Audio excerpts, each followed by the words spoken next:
So hello everybody who's dialed in. Welcome to this second session, I think, in our Media Crammer webinar series. I'm just going to wait a couple of minutes just to allow people to join the webinar. I can see kind of people, attendees popping up on my list all the time. So I'll just give it a couple of minutes before we kick off.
Okay, we're coming up to nearly 3 minutes past 3 now, so I think I will kick off and welcome everybody, as I said, to this Media Crammer webinar, one of the series that we are running.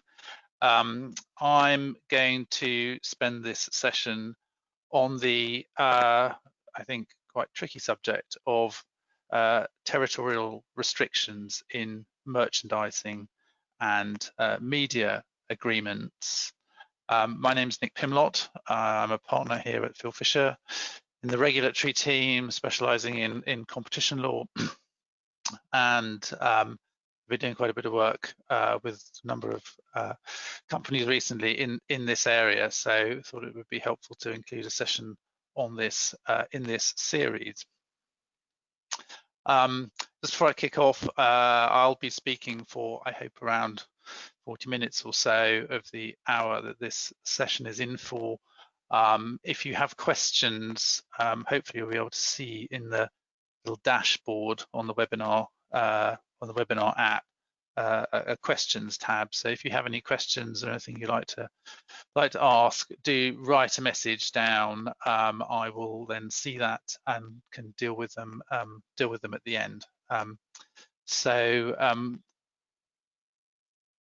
that note, topic. So what I want to cover today, I think there are two sort of big topics. The first is to look at some lessons from recent competition infringement decisions in merchandising, in case of merchandising agreements, character merchandising or licensing of brands for putting on products.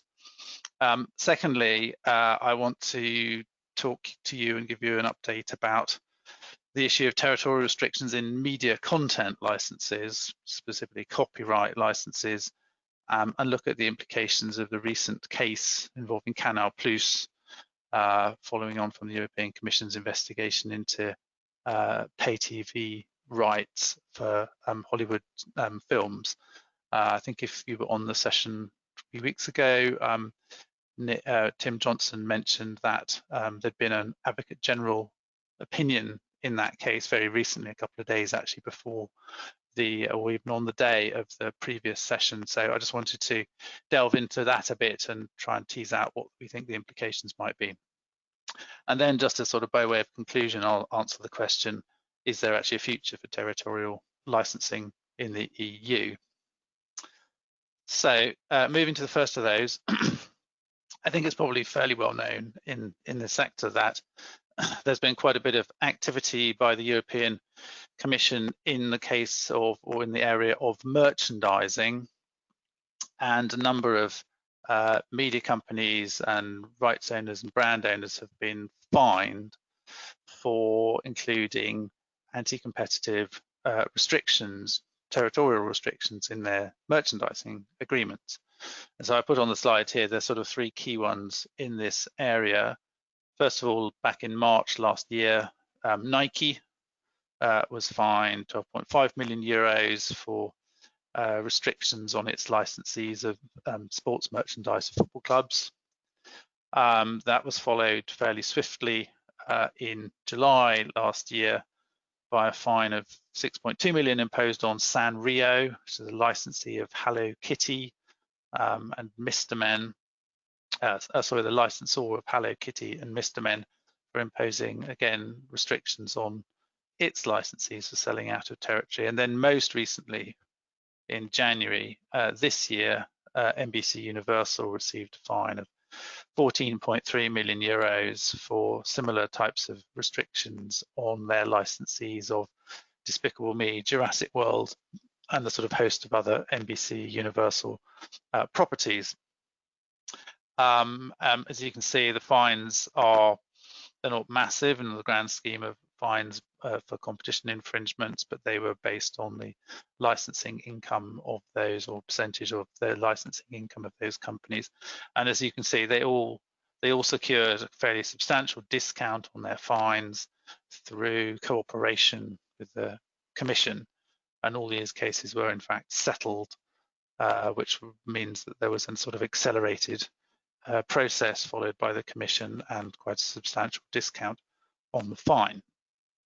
So what were the particular things that were in issue here? So the infringing restrictions, so these are agreements between a licensor of a brand, properties, typically trademarks, not always, but anyway, sort of figures or characters, and their licenses of those characters or brands to put on various different categories of product. And all the agreements in question in these three cases covered most of these. Not every single thing was in every single case, but mostly they covered all these areas. So the first one on there, the restriction of out of territory passive sales, that's a kind of a classic thing. It ought to be quite well known, I think, that restricting licensees or distributors of goods from selling out of territory on the basis of so-called passive sales, that's responding to unsolicited requests from customers outside the territory, is a serious restriction of competition. Another thing that came up in these cases was agreements that had, on the face of it, allowed passive sales, but in practice they were prohibited through gentlemen's agreements, and that was something that the Sanrio case threw up. The third point here, I think, is one which my experience tends to cause a bit more difficulty for people to understand. The Commission also condemned restrictions on out of territory active sales, so where the licensor tried to prevent its licensees from actively marketing the products outside their allotted territory.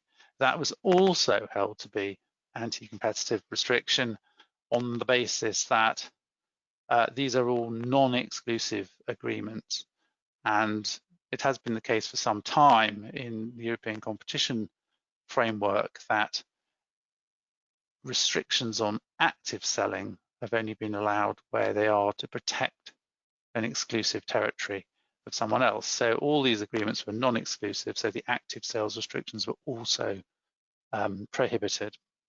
Online sales restrictions, that's another kind of classic type of restriction that's quite commonly coming up in cases these days. So that was another infringement, prohibitions on online sales. The fifth point there on the left, sales only permitted to an authorized list of customers. This again is another quite common feature I've seen in merchandise agreements, sort of channels of distribution, particular customers or categories of customer to whom the licensee may sell. Now, you can give the licensee a list of customers to whom they may sell, but they have to be allowed to sell to other customers as well. So if it was a restriction only to an authorized list, that was something the Commission condemned. That was NBC Universal, I think. That was part of their case against them. Other examples of perhaps more sort of indirect, not quite so sort of explicit restrictions, so obligations to notify and seek prior authorization by the licensor of unsolicited orders. Language requirements, this came up in Sanrio, have been used to prevent out-of-territory sales through refusal of requests to use a different license language on a label. So a licensee may have an agreement which says your license language is German, but gets an order from a customer in Spain and wants to produce a product with a label in Spanish.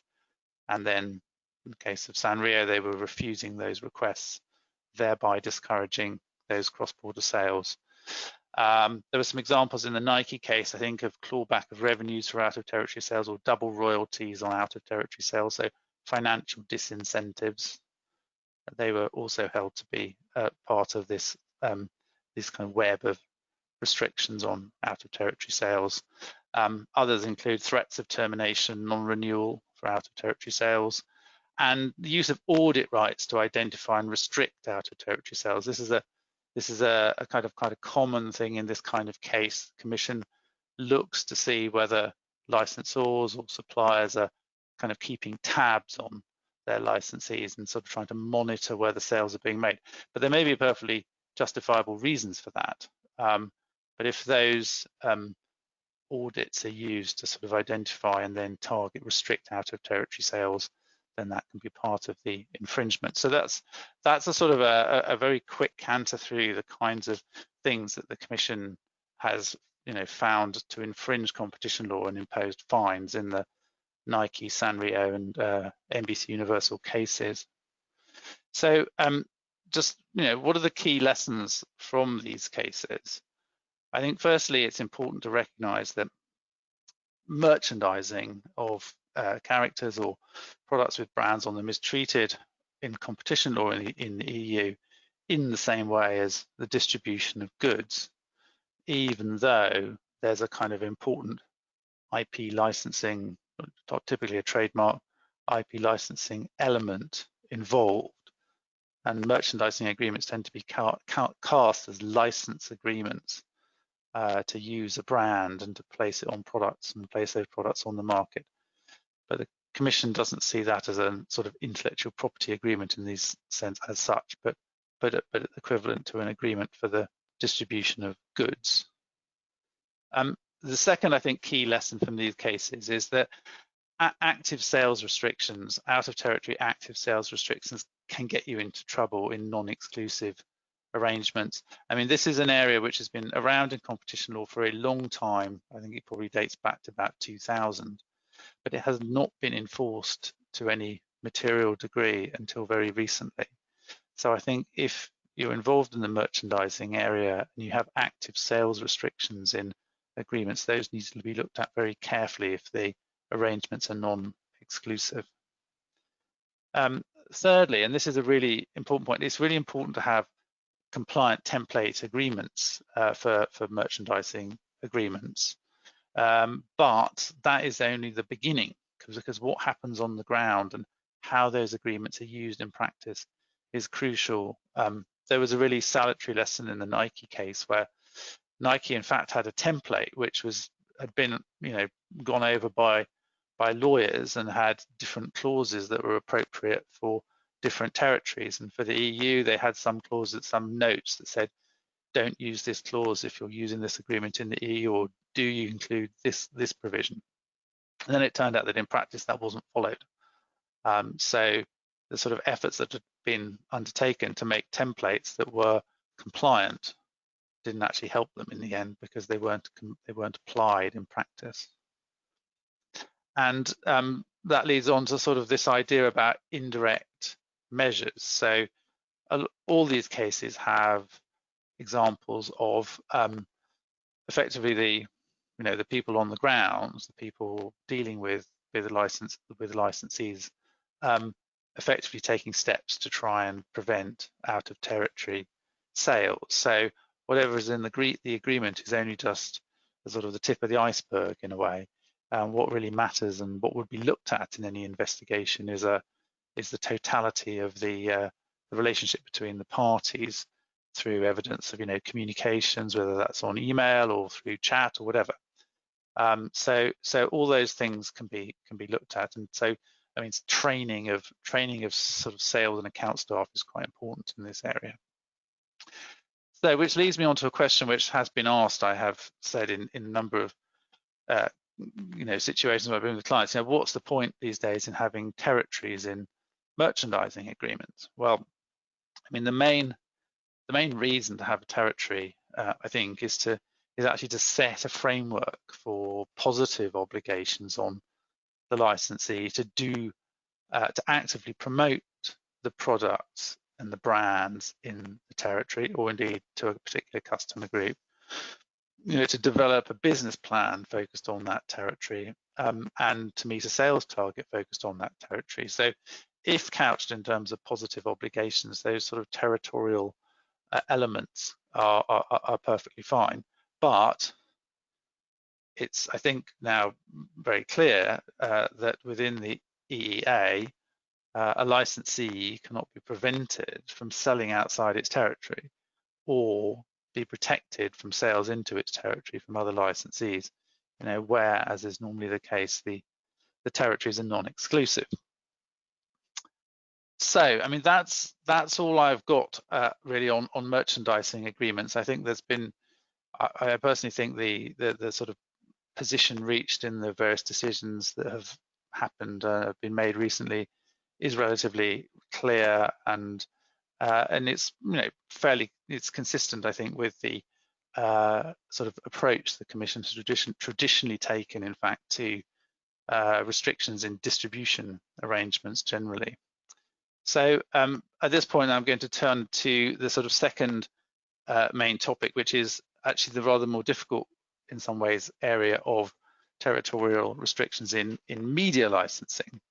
But before I do that, I want to just kind of pause a little bit and sort of give a little bit of context, because one of the things that I think whenever I talk about this, I'm kind of conscious of is that people may wonder, why is it that the European Union institutions are so hostile to these territorial restrictions?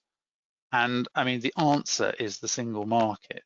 And this is very ingrained in the sort of European way of thinking. And just to sort of illustrate that, I've kind of I've sort of referred here to a very old case, which is very, very familiar to anyone who knows anything or has studied any competition law, because Constant and Grundig versus the Commission in 1966 was the very first case that ever came before the European Court on enforcement of the competition rules.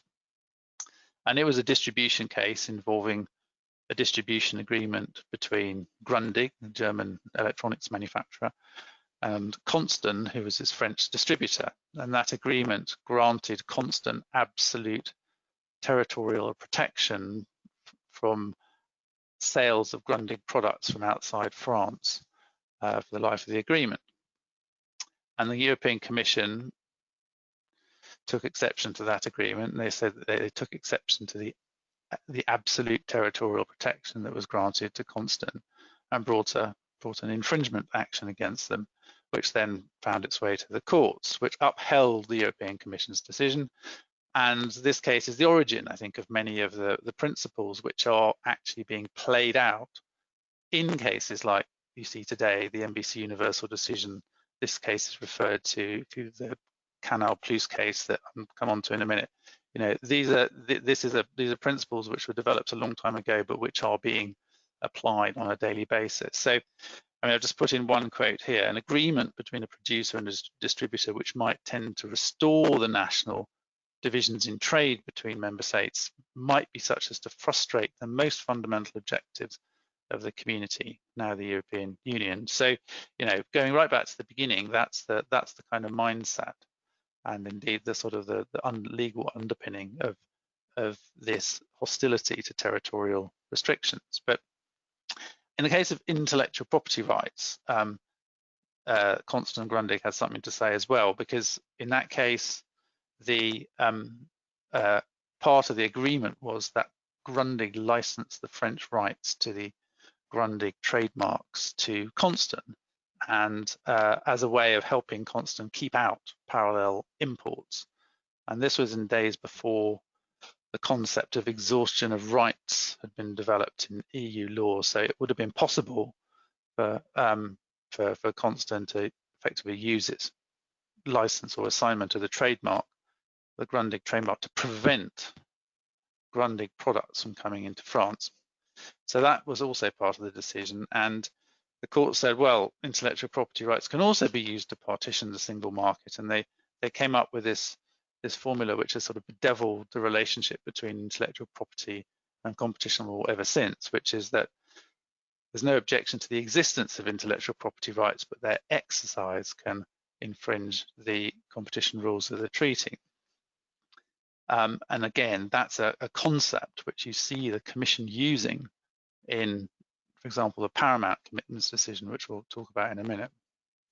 So but the sort of flip side of this is in the context of media licensing of media content for broadcast or for other forms of transmission, territorial restrictions are the norm, and they've sort of tended to persist because they were supported in a couple of cases in the 1970s called Coditel 1 and Coditel 2, which involved the redistribution in Belgium of a film that had been broadcast by a German broadcaster in Germany.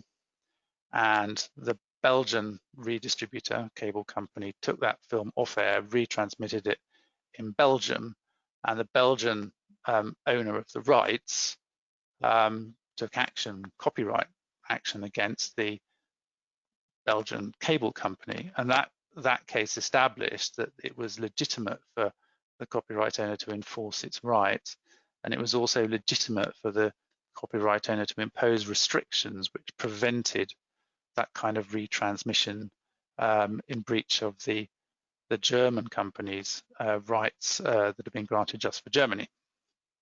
So Coditel 1 and Coditel 2 have a sort of go off on a slightly different track from the kind of the distribution type analysis in Constant and Grundig.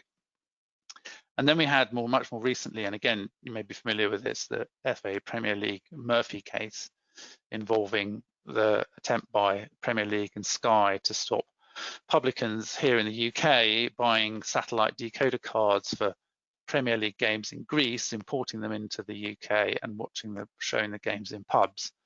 And the upshot of that case was that the court said that, well, for satellite broadcasting, because there's a single authorization needed under European copyright law, a single authorization needed in the member state of uplink, the Premier League and Sky could not prevent those decoder cards from being imported and used in the UK for the same purpose that they had been put on the market in Greece. And similarly, restrictions which sought to protect Sky's exclusivity in that regard in the UK were not justifiable under competition law.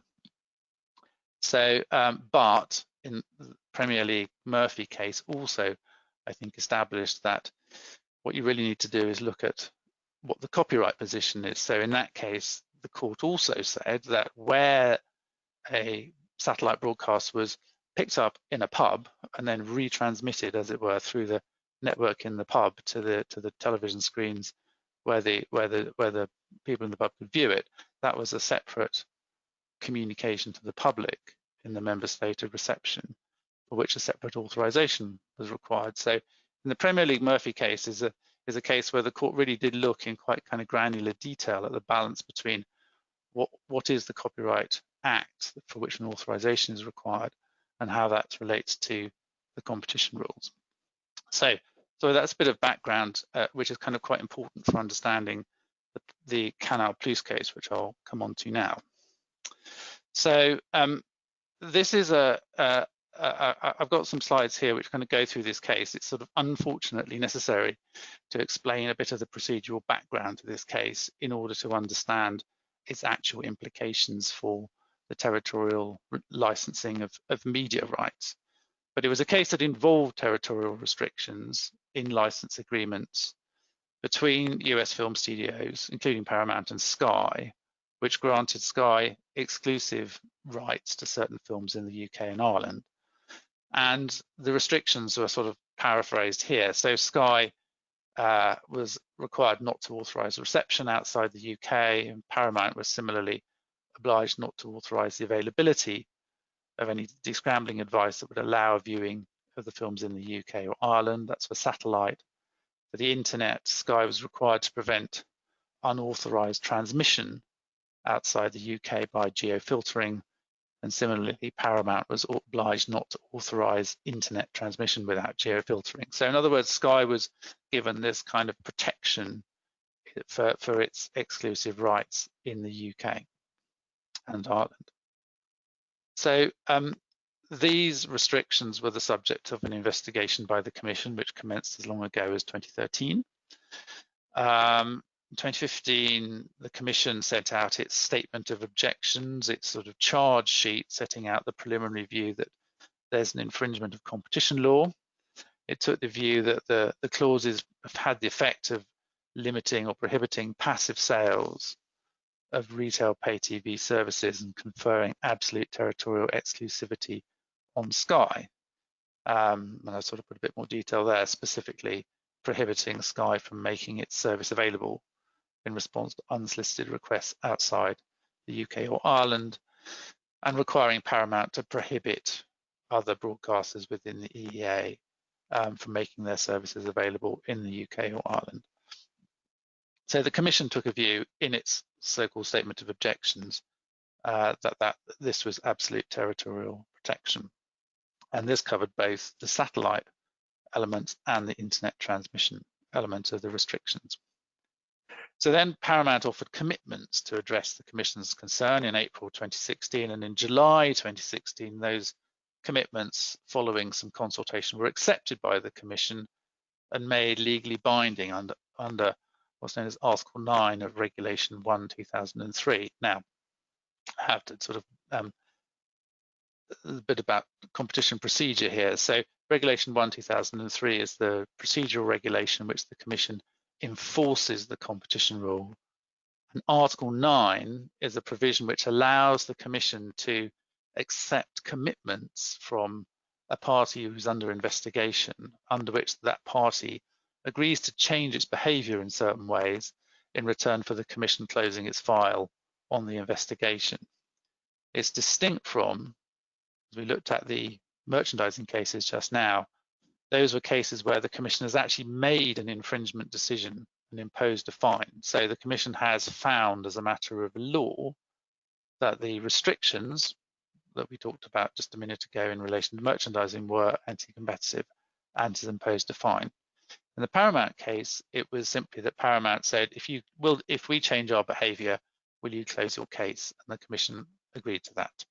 So that's the nature of the sort of procedure that the Commission was following, and it's important for understanding Canal Plus's subsequent challenge to the Commission's decision. So Paramount committed to certain things. Again, I've sort of set it out in some detail here. They agreed that they wouldn't enter into, renew or extend a license agreement that includes obligations preventing or limiting the broadcaster from responding to unsolicited requests from outside the territory but within the EEA, and similarly requiring Paramount to prohibit or wouldn't include obligations requiring Paramount to prohibit broadcasters in the EEA but outside the broadcaster's territory from responding to unsolicited requests. In other words, allowing passive sales as between territories within the EEA. Paramount also committed that in relation to its existing output license agreements, it wouldn't enforce such obligations against the licensee or honour its own obligations in those agreements, and it would notify affected broadcasters of those obligations. And it's just worth noting the commitments were of general application across the EEA and not limited to the specific agreements in issue in the investigation between Paramount and Sky. And it's fair to say that since Paramount gave these commitments, similar commitments have been given by other US film studios that were under investigation at the same time. So that's where we got to in July 2016. Canal Plus comes along, French pay TV broadcaster. They had participated as an interested party in the Commission's investigation and had made observations on the commitments. They had an exclusive agreement with Paramount covering France.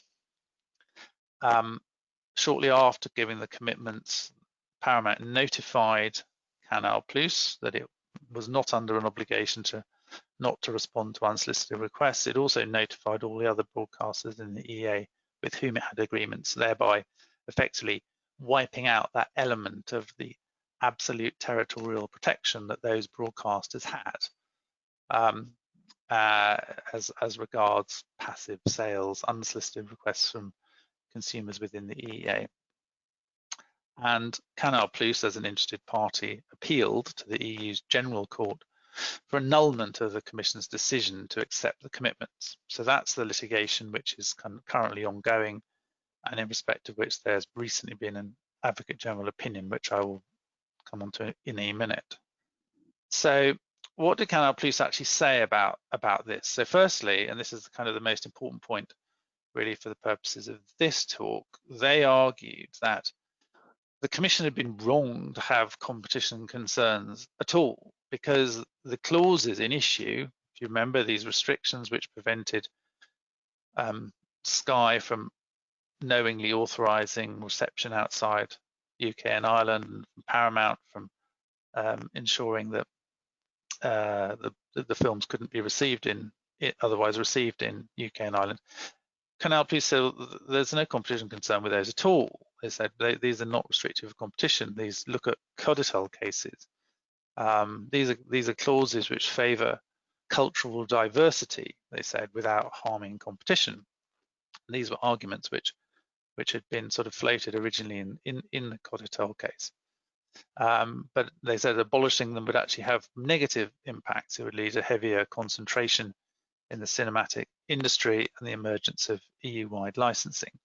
So there's a whole kind of issue in this case about whether or not the Commission was right to say that the restrictions, the passive sales restrictions, were anti-competitive. Secondly, Canal Plus said, well, they're disproportionate anyway, and they had an improper effect on the contractual rights of third parties. I'll touch on that a bit in a minute. They also said that they went beyond the scope of the concerns that they raised, because those concerns were limited to the UK and Ireland. And there's a final point which doesn't really feature very much in the case about misuse of power by the EC. So the main points are really around the question of whether the clauses in issue did in fact restrict competition, and secondly, the impact on third parties of the commitments.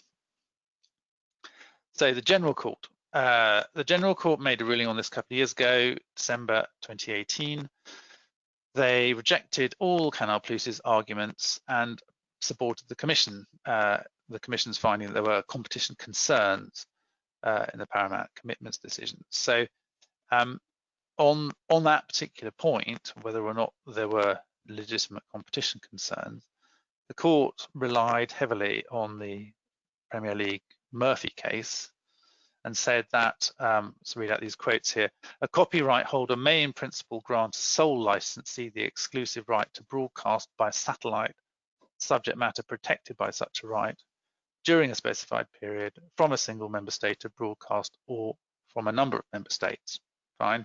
On the other hand, when the agreements concluded by the copyright holder contain clauses under which the holder is thereafter required to prohibit all its contracting partners on the EEA market from making passive sales to geographic markets situated outside the member state in respect of which it grants them an exclusive license, those clauses confer a contractually specified absolute territorial exclusivity and thereby infringe Article 101 of the treaty. That's the provision prohibiting restrictive agreements. So if you read that at face value, it looks like the court's taking a position that restrictions on passive sales in media licensing are rather likely to be anti-competitive. So I'll come on in a minute to what the sort of implications of that are and what the Advocate General said about that. But just turning to what the General Court said about the other points that Canal Plus raised, points 2 and 3, impact on third parties and proportionality. So this is about the notion of the commitments decision. So obviously the commitments given by Paramount had impacts on people who weren't, like Canal Plus, who weren't parties to the investigation. And so what the court said was that commitments given by a party and are given by a party under investigation to bring the investigation to an end are not binding on third parties. The decisions themselves do not actually contain grounds classifying the conduct as an infringement of the competition rules. In fact, if you look at the Paramount commitments decision, and this will be the state case for all commitments decisions, there's no admission by Paramount of liability. They don't accept that in giving these commitments that the competition concerns raised by the Commission are necessarily valid. It followed, according to the General Court, that there's no need for the Commission to take into account, sort of do a full analysis essentially and look at potential pro-competitive benefits under the exemption rule in 1013. They also emphasise that vis-a-vis third parties, that Paramount's commitment not to honour certain clauses in third-party agreements doesn't prejudice the rights of national courts to assess whether the clauses in issue infringe competition law. And that's kind of an important point I'll come on to in relation to the Advocate General opinion. Otherwise, commitments could go beyond what the Commission could itself order in an infringement decision, and whilst the Commission must take account of the interests of third parties, it's not required to seek out less onerous solutions.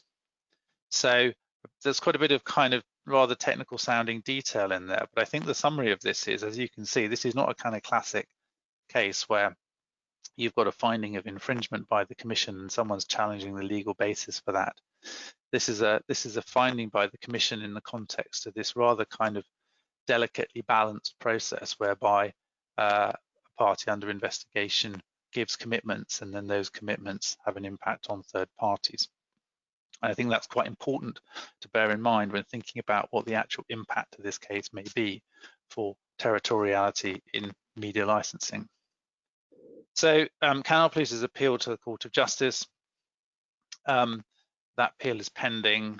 The AG opinion was on the 7th of May. They've raised two main points in appeal against the General Court's ruling. First of all, they criticise the legal analysis of the Court and the Commission of the restrictions in question. And secondly, they criticise the erroneous, they say, interpretation of the commitments procedure with regard to the rights of third parties. So what did the AG say about this? So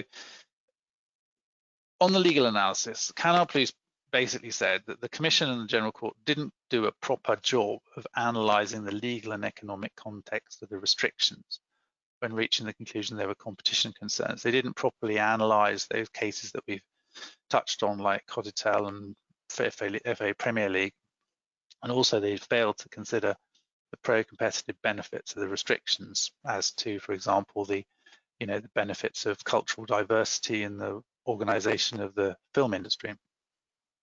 And actually, I think it's sort of reading between the lines a bit. I mean, what Canal Plus was trying to do in this case very much was try to distinguish the film production industry and the distribution of films from the position in the Premier League, FA Premier League case, which obviously involved the broadcast of football matches, and trying to sort of, was concerned that that analogy was being read across. Anyway, the Advocate General said, well, and this is, I think, the kind of key point here, the Commission can accept commitments without a solid theory of competition harm, but there must be plausible harm to competition. There must be a potential infringement. So the Commission doesn't have to find, as a matter of law, that what's in front of it is an infringement, but it must be a potential infringement. And basically, he endorses the General Court's reasoning as demonstrating the existence of a potential infringement, in the light of the FA Premier League Murphy case. He also concluded, again, contrary to the General Court, that the Commission must take into account arguments as to the pro-competitive benefits, but concludes that in fact that happened in this case.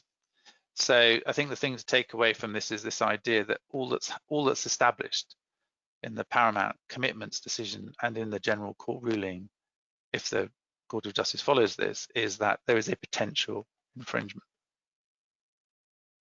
On the other main strand of Canal Plus's argument, this is effectively where they won, I suppose. They argue that the General Court had failed to respect the right of third parties, with which the Advocate General more or less agreed, and rejected this argument that third parties could rely on actions in the national courts to enforce the contracts, which is sort of makes quite a lot of sense if you think about it, because if you've got a contract, Canal Plus has a contract with Paramount, that's either an enforceable contract or it's not an enforceable contract because it's anti-competitive. Now, although the commitments decision doesn't make a finding that that is an anti-competitive contract, it's bound to be taken into account in some level by the national court. So even if they're not strictly bound by the commitment decisions, they're likely to influence the national courts. So on that basis, the Advocate General recommends the overturning of the General Court decision. It remains to be seen whether the Court of Justice will follow that. So where does that's and I apologize slightly if that was a rather sort of dense exposition of this case, but where does that leave the question of territorial media licensing? Has it actually changed anything at all? So I think we can say that if the Court of Justice follows the Advocate General, the case does not and shouldn't be treated as a finding that passive sales restrictions or absolute territorial protection in media content licensing are necessarily anti-competitive. It's only a potential infringement. It's only a potential infringement, but it is a potential infringement. That's to say, there's clearly something there that needs to be, an eye needs to be kept on. Now, so far as satellite broadcasting is concerned, and remember that this case involved restrictions both affecting satellite retransmission and internet retransmission, and it's one of the, I think, unfortunate features of the way the case has been argued, or at least the way it comes across in the decisions, is that an inadequate distinction has been made between satellite broadcasting and internet transmission. In the case of satellite broadcasting, I think it's fair to say that a combination of this ruling, if upheld by the Court of Justice, and the Premier League Murphy case means that absolute territorial protection is almost certainly unlawful within the EEA, so that agreements for satellite broadcasting should allow passive sales. I think that follows from the Murphy case, and it's just been applied in a slightly different context here. However, for other forms of transmission, that's to say, including the internet, I think that this case really doesn't touch on those in any sort of serious degree, and it remains the case that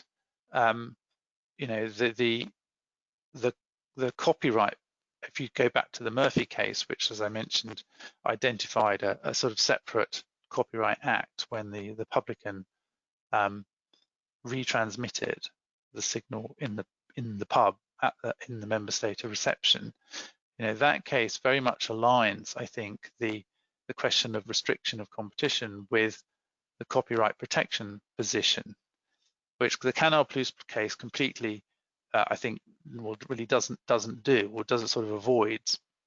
So I think that for all other forms of transmission, including internet transmission, it's right that there remains a good argument for absolute territorial protection based on the need to protect copyright, and that as long as license agreements are aligned with the copyright position or restrictions in license agreements, then there will remain, notwithstanding these slightly difficult to kind of digest findings, a good argument for that's a justifiable approach.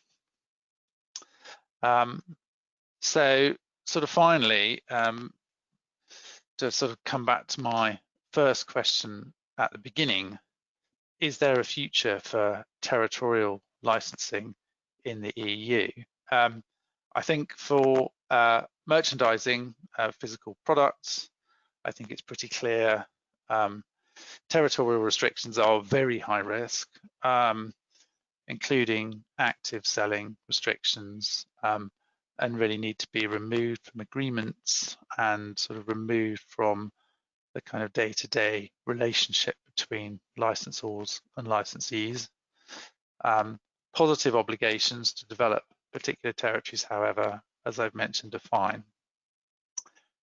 In the case of media content, the position is much more complicated. It's not a given that territorial restrictions are anti-competitive, and there is still some mileage yet, I think, in territorial licensing. I think in the case of satellite, however, I think it's quite likely that the upshot of Canal Plus Paramount case plus the Murphy FA Premier League Murphy decision a few years ago, I think that does sort of inexorably lead to the conclusion that out of territory passive sales should be permitted. Otherwise, though, as I've just said, provided contractual restrictions align with a copyright position, I think there's a very good argument that territorial restrictions can continue to be justified and should be justified on that basis until there's a kind of much clearer, at any rate, steer from the courts that that is not the appropriate approach. So that is the end of what I was going to have to say.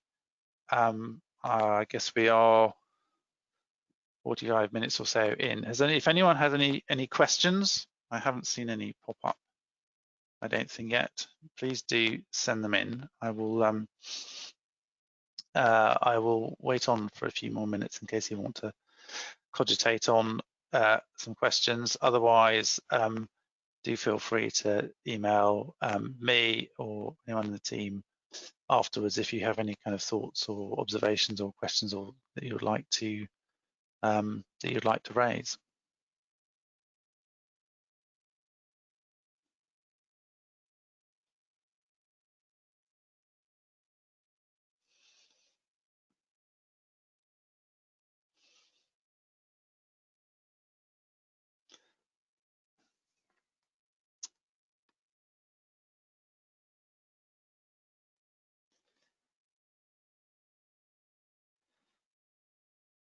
There is a